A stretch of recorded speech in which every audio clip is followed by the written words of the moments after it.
Okay, this is ninth lit. This is the F period. We're a little ahead of the last video. We're on page 226, in which this is of the Nun's Priest-Tailing. Just finished a discussion of predestination. Remember, I'd like for you to remember that. It's a really interesting thing about great literature. Inferno, this, the Iliad, the Odyssey, the Aeneid, Paradise Lost, which you'll read next year.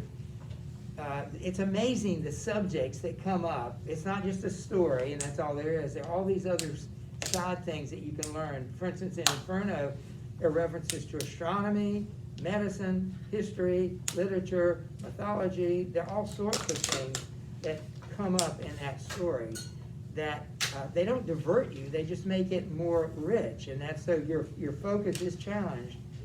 And so we just talked about predestination. Remember, one of the definitions I gave you, I'd like you to remember, is that theologically, usually in the Bible, predestination refers to the fact that God basically chooses people to be saved. Did you hear what I just said?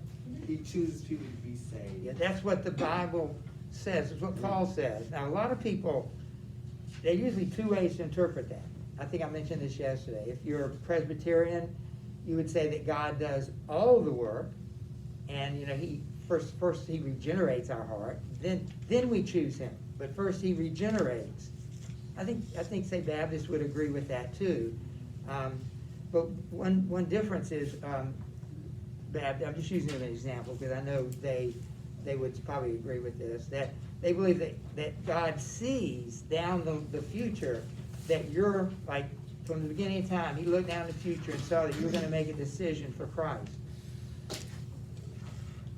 And therefore, he predestined that you would come to know Christ. The Presbyterians would say, if he saw you in the future make a decision for Christ, how could you make any other decision? Like, if he sees that it's going to happen, doesn't that mean it has to happen? In fact, that's what Chaucer, the Nun's Priest, says.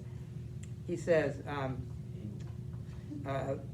does God's divine foreseeing constrain me to perform a certain act? And by constrain, I mean the simple fact of mere compulsion by necessity, or whether free choice is granted me to do a given act or not to do it. Amelia said when she was a child, she must have been very precocious, thinking big thoughts as a child. She would try to fool God. And like if she was going to swing, like, God knows I'm going to swing, so I'm not going to go swing because I'm a fool. I appreciate that fact that a child would even think those kinds of things.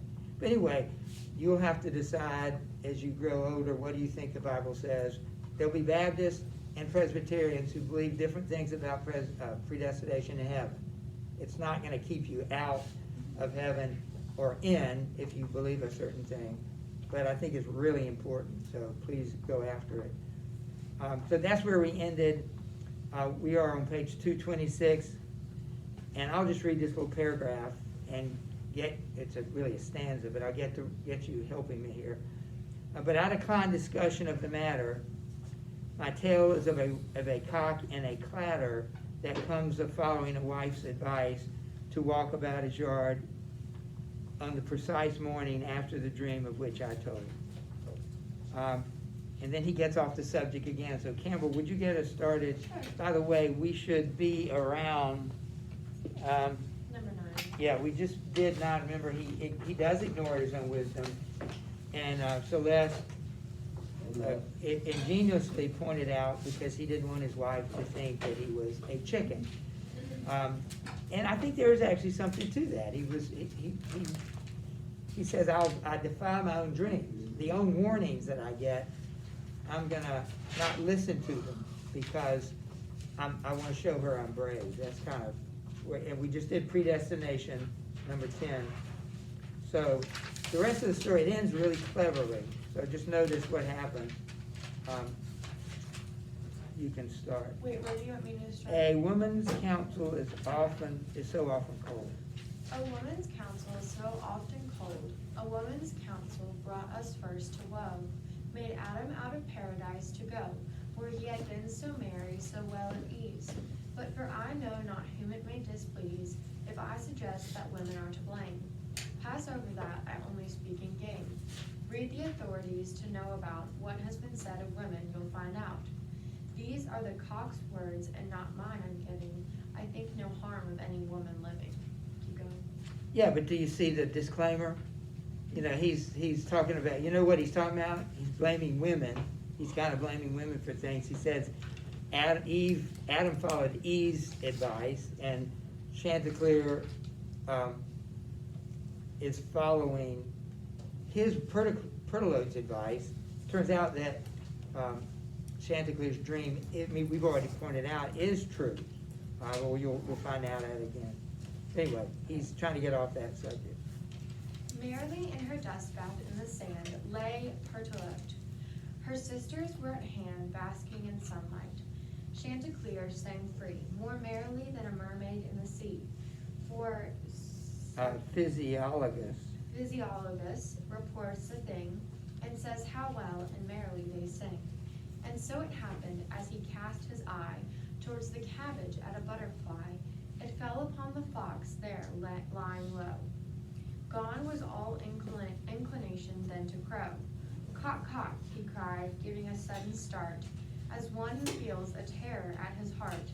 For natural instinct teaches beasts to flee the moment they perceive an enemy, though they have never met with it before. Right, so the action is resumed. He sees the fox. Jonathan. Yeah, we'll start with Jonathan. This Chanticleer was shaken to the core, and he would have fled. The fox was quick to say, however, "Sir, whither so fast away? Are you afraid of me, that I am your friend? Indeed, or worse, I could be so intent. You harm or responsibility upon you. Dear sir, I was not even spying on you. Surely I came to do no other thing than just to lie with what you sing. You have the myriad voice of God has been, any angel of parts of him, so that you add a musical sense as strong as had both ears, who was schooled in sound. My Lord your Father, God received his soul, your mother to you how courtly what control have honored my full house to my great need, and be sure to I should be glad to please. And when it comes to singing, I'll say this, else may thine eyes have of mine be barred from bliss. There never was a singer I would rather have heard at none than your respected father. All that he sang came welling from his soul, and now he put his voice under control. The pains he took to keep his eyes tight shut and concentration and tip to strut, the slender neck stretched out as a delicate beak. No singer could approach him in technique, a rival in hymn and song, still less surpassed. I read the story early in the Donkey, that's what that means. among other verses of a fowl whose leg and youth was broken by a knock. A clergyman's son had given him, and for this he made the father lose his benefits. But certainly there is no comparison between the subtlety of such a one and the description of your father's art and wisdom. Oh, for charity of heart, do you not emulate your sire in sin? Thank you. So what is the fox clearly trying to do here to the, He's trying to show that he's like trustworthy because he like knows all right, the stuff. so how's he doing that? He's flattering him. He's flattering him. About what? His voice. And about who else? His father. Right, and did you notice what he said about his father?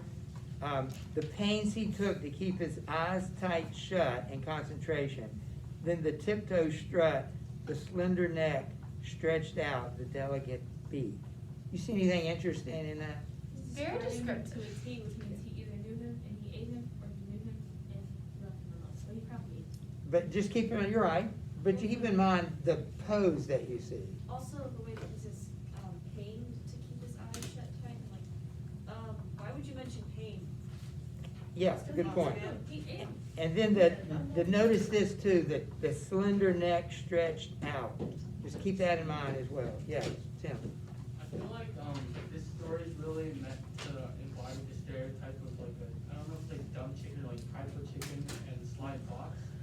Cause like, I feel like that stereotype pays a lot. So- Well, don't forget, one of its purposes is to mock the whole fable, not mock the whole epic tradition. And so, yes, he probably is using those things that the reader's familiar with, because he's trying to show them in the light of being knights and, larger than life people. Did you have something? Lena? Nothing. Oh, no. All right, so Taylor's gonna read from his. His Chanticleer began to beat away as one incapable of smelling treason. Notice that we know what he's doing. He's trying to trick Chanticleer, and he's not able to understand that, the Chanticleer. Smelling treason. So while he had his flattery desire to lose it, alas, my lords, there's many a Sycophant. sycophant, and flatter that fill your courts with cant, and give more pleasure with their zeal forsooth, than he who speaks in soberness and truth. Read that Ecclesiasticus. Ecclesiasticus report of flatters, where treachery, my lords. This Chanticleer stood high upon his toes, he stretched his neck, he began to close. He brake his beak to open with his eyes shut tight. He then began to sing with all his might. Sir Russell Fox leapt into the attack. Grabbing his gorge, he flung him over his back, and off him bore to the woods the group, and for the moment there was no pursuit. Okay, pause right there. So, tell me what just happened. He was gonna sing, and The fox. Mr. Rare Fox. Yeah, but what did he do that allowed the fox, He closed his eyes. and he stretched his neck? Like his father. Yeah, so he grabs the neck, flings him over his back, and starts running. How about Catherine, would you read? O Destiny. 228. You are following along, right? It's like the middle of 228. Exactly what we're talking A woman's counsel? about. O Destiny. Right where she finished. 228. O destiny that may not be evaded. Alas, that Chanticleer had so prated. Alas, that he had flown down from the beams. Oh, that his wife took no account of dreams. And on a Friday to risk their necks, a Vinix goddess of joys of sex. Since Chanticleer thy mysterious profess, and in thy service always did the best.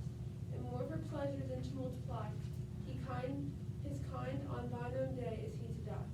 O Geoffrey, though, my dear and sovereign master, for when they brought King Richard to disaster, and shot him dead, lamented so his death, would that I had thy skill, thy gracious breath, to chide a Friday half as well as you, for he was killed upon a Friday too. Then I could fashion you a rhapsody for Chanticleer in dread and agony.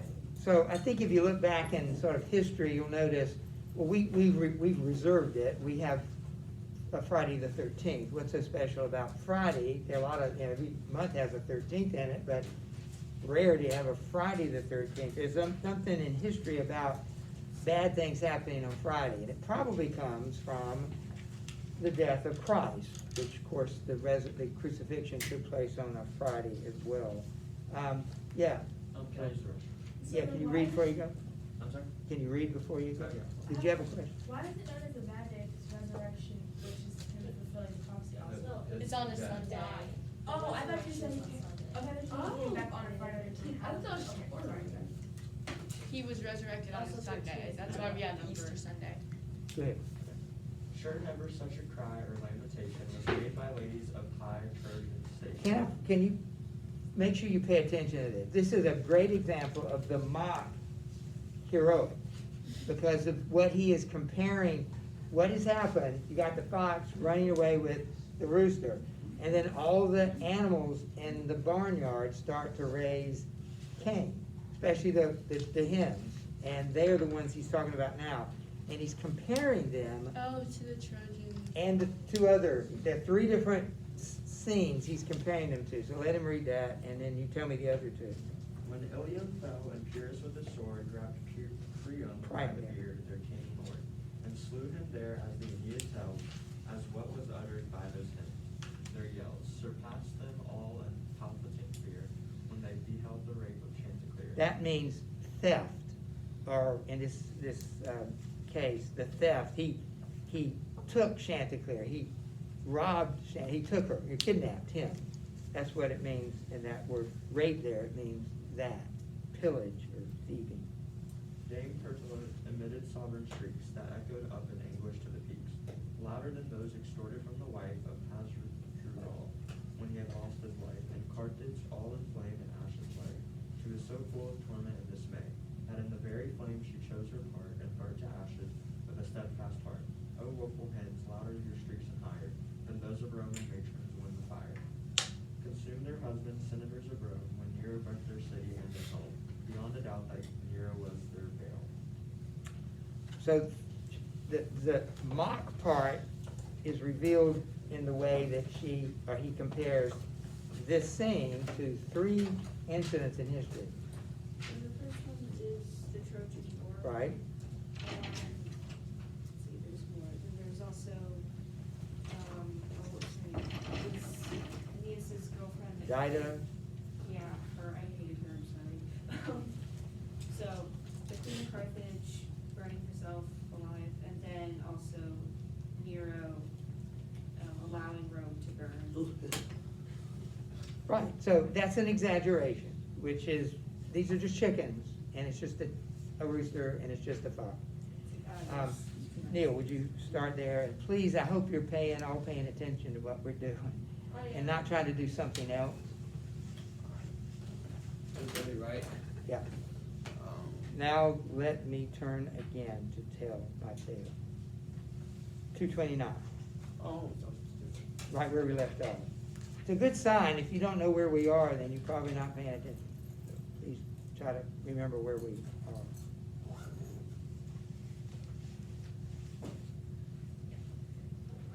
Beyond the doubt. Oh, I turned it to the scene, sorry. No one was lost. Alright. Now let me turn again to my tale. This blessed widow and her daughters too heard all these hens and clamor and hallow and heard rushing to the door. At all this shrieking, they saw a fox toward the covert streaking and looking over his shoulder. Chanticleer, stretched flat. Look, look, they cried. Oh mercy, look at that, ha ha. The fox, and after him they ran. And stick in hand and ran many a serving man. Ran Cole our dog, ran Talbot, ran and Shaggy. And with a distaff in her hand ran Miss Maggie. Ran cow and calf and ran the very hogs. In terror at the barking of the dog, the men and women shouted, ran and cursed. They ran so hard they thought their hearts would burst. They yelled like friends in hell. Ducks left the water, quacking and flapping at on point of slaughter. Up flew these geese in terror over trees. Out of the hive came forth the swarm of bees. So hideous was the noise. God bless you all. Jack Straw and all of his followers in their brought. Where never half so shrill for all their noise when they were murdering those Flemish boys. As that day's hue and cry upon the fox, they grabbed up trumpets and brass a box of horn and bone on which they flew and pooped, and therewithal they shouted and they pooped. So that it seems that very heaven will fall. Now good people Okay, thank you, that was good. Turn back. I'm gonna read it, part of it again, just so that you'll hear Oh, it. it's only 2:30. Now I want you to tell me what it sounds like. All right, Oh, look, the prologue. you're on page 229. I'm gonna read part of again what you just read, but I want you to hear, I'm gonna kinda exaggerate it a little bit. I want you to tell me what it sounds like. It says, look, look, they cried, oh mercy, look at that. Ha ha, the fox, and after him they ran. And stick in hand ran many a serving man. Ran Call our dog, ran Talbot, ran and Shaggy. And with a distaff in her hand ran Maggie. Ran cow and calf, and ran the very hog in terror of the barking of the dog. What? Shaggy? I thought it was Scooby-Doo. What does it sound like? What The is prologue. I mean, it rhymes. yeah. I'm not being serious. What else does does it sound like it? Let me do it again. It does. Ha ha, the fox, and after him they ran, and stick in hand ran many a serving man. Ran Call, our dog, ran Talbot, Bran, and Shaggy. It's and like a with mini this, catalog. it what? It's like a mini catalog. Yeah, anything else? No. Wait, is like on cancer on, no, is it? Well, I think you're on the right track. It Yeah. sounds like a children's nursery rhyme at this Yeah, point. like Dr. Seuss. Ran cow and calf and ran the very hog, and terror at the barking of the dogs. So it does have that kind of childish rhythm to it that maybe a nursery rhyme or a nursery, because it is, that's exactly what we're dealing. Again, he's making fun of what's going on. So why don't we go to, Jack, would you read, we just got our 2 stanzas left, and now. And now, good people, pay attention all. See how to gain fortune quickly changes God, and robs your enemy of coconut heart. This cock that layeth on the fox's jack, and all his dread contrived to give a quack, and said, Sir Fox, if I were you, as God is my witness, I would round up these clods and shout, turn back, you saucy bumpkins and all, and very persistence when you fall. Now that I've safely reached the water, do what you like. The cock is mine for good. We'll eat him there in spite of everyone. All right, so I don't know if you're aware of what's going on here, but the question, we know what the fox did to trick Chanticleer. The question now is, what is Chanticleer doing to trick the fox? Oh, he leads him out to the woods, right? To make Who's leading who?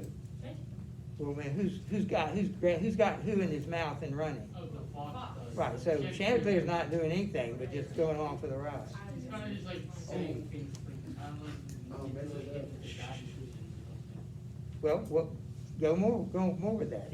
This is what he said, turn back, he says, Sir Fox, this is Chanticleer, if I were you, as God's my witness, I would round upon these clods, and would turn around and shout at them, turn back, you saucy bumpkins all, very pestilence fall upon you. So he says, if I were you, Mr. Fox, I'd stop here, turn around, and taunt those who were chasing you. Wait, isn't Chanticleer in his mouth? Yes, he is.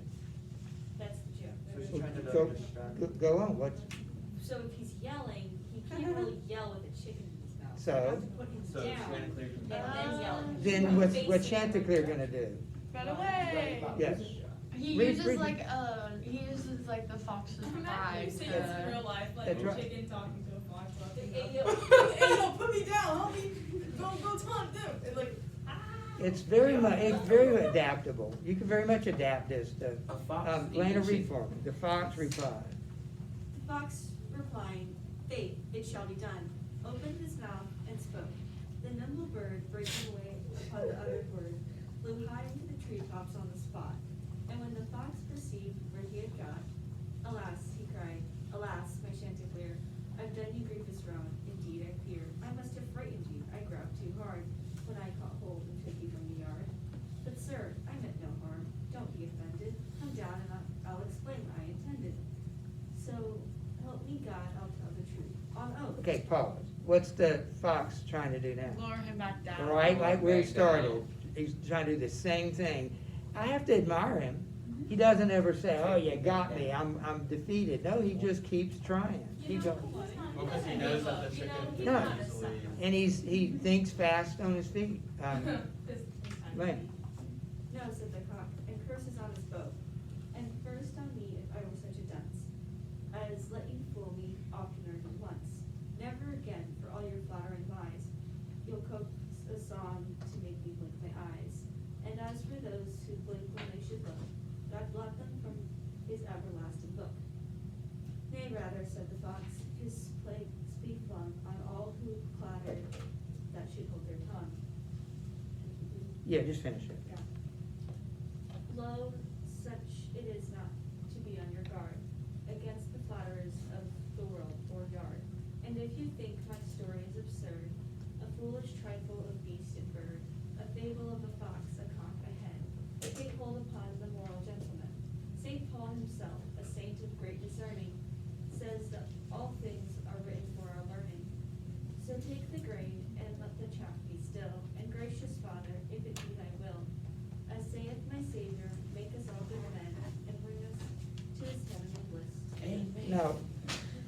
look at question number 13. The story actually discusses a lot of things, but there's only one moral, and it's stated right here at the end of the book. So what is the moral of the story? To trust your gut and kind of trust like what you read, because at first he's trying to trust his gut of like, my dream is gonna come true, and he has people saying, well, like what was his wife saying, like, that's just not true, that's not how it's supposed to go. What you're saying is true, but that's not what the nun's priest says is the moral of the story. That's what you're saying is true, but what does the nun priest say, Anna Grace? Well, take hold upon the moral judgment. St. Paul himself, a saint of great discernment, says that all things are written for our learning, so take the grain and like the chaff. So that basically it's talking about how like it's with like the fox in the mouth and everything, and like that it's almost saying like you can't have everything, because like the fox wanted to make fun of the people, but he also wanted his chicken, and so he had to let go of one to have the other. And so the things that you're gonna have to let go of some things to get something else. Well, he does say that. It says, Paul says that all things are meant for our learning, so take the grain and let the chaff be Right. still. Figure out what's valuable and Right. not the things that aren't. However, I would like to maybe give you another option. What would you say? Like at the top of the page, it Right. says, that kind of almost says, always be on your guard, Against? The fathers of the world. I think that's the simplest, and it's coming directly, instead of from Paul, it's coming directly from the nun's priest, so be careful with flattery. Every story had to have a moral lesson. And then look at the last one. We've answered, if you were paying attention, you've got them all except number 14. So identify two aspects of the tale that are characteristics of a mock heroic. How about one? Elevated language. Yes, and can you give examples?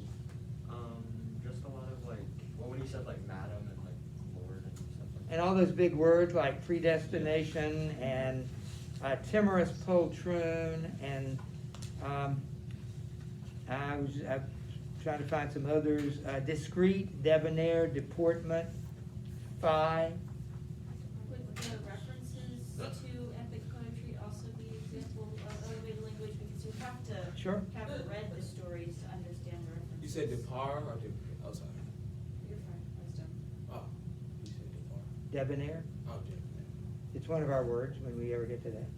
Oh, All right, so that's one thing, the elevated language. I would argue that what we just read is another example. This goes back to what you just said, Lena, but the comparison of the hens to the women of Troy, the women of Rome, the women of Carthage. They're just chickens, and they're just hens. But he's comparing them to one of the, three of the great historical events.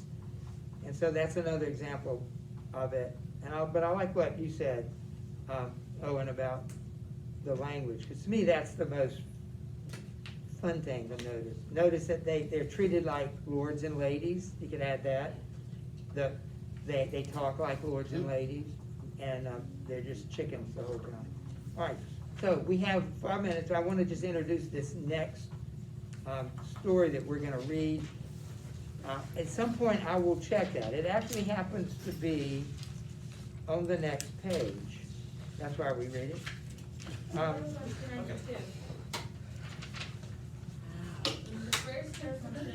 Yeah, we're gonna do the physician's tale. We're gonna do that one next. But let me, let's back up. Look back on page 231, and this will give you an example of how Chaucer intended to handle all of the stories. He intended there to be a seamless transition from one story to the next, something between the two stories. And what happens usually is that the host will comment, he'll ask a question of the storyteller, somebody else will jump in there. That kind of dialogue will go on as we, to introduce the next story. So let me read this. Words of the host to the nun's priest. So, Sir Priest, everybody with me? Mm-hmm. Sir Priest, our host remarked in merry tones, Blessed be your breeches and your precious stones. That was a merry tale of Chanticleer. If you had only been a secular, you would have trodden a pretty foul, no doubt. Had you the heart, your muscles would hold out. You look as if you needed hens, I mean. Yes, more than 7. 7 times 17. Just look what brawn he has, this gentle priest. And what a neck, his chest not the least. As for his eyes, they're like a sparrow's hawks, and his complexion like a box of chalks. Which means what? He's very pale. Yes. He needs, well, why is he pale? He needs sunlight. Yeah, why would he need sun? I mean, what's he doing He that would? always works. And doing what monks do, and priests, they're They're, like, inside. inside, yeah. Unlike the monk who was tan because he spent all his time outdoors hunting. He needs no dyes imported from the East or Portugal. Good luck to you, Sir Priest, for telling a fine tale. And saying thus, he turned, as you shall hear, to one of us. Now, notice that, is there a punctuation mark after that? It just says to one of us. It doesn't say who. It just says in parentheses, not in parentheses, in italics, here follows the physician's tale. So some editor at some point decided that's what's coming next. There's no indication in the text that that was what Chaucer intended, because as you know, he never finished it. So tomorrow we'll start with the physician's tale, which is really short, but is very interesting. All of these are. I think you'll find every one of them clever, interesting. You might want to read more. So we'll start that. We won't start it tomorrow. We'll start it on Thursday. Tomorrow you have to finish reading the book, or the second part of the book. Mr. Powell, Yeah. can I go ahead and show you all the PSAT questions? Yeah, just give me a second here.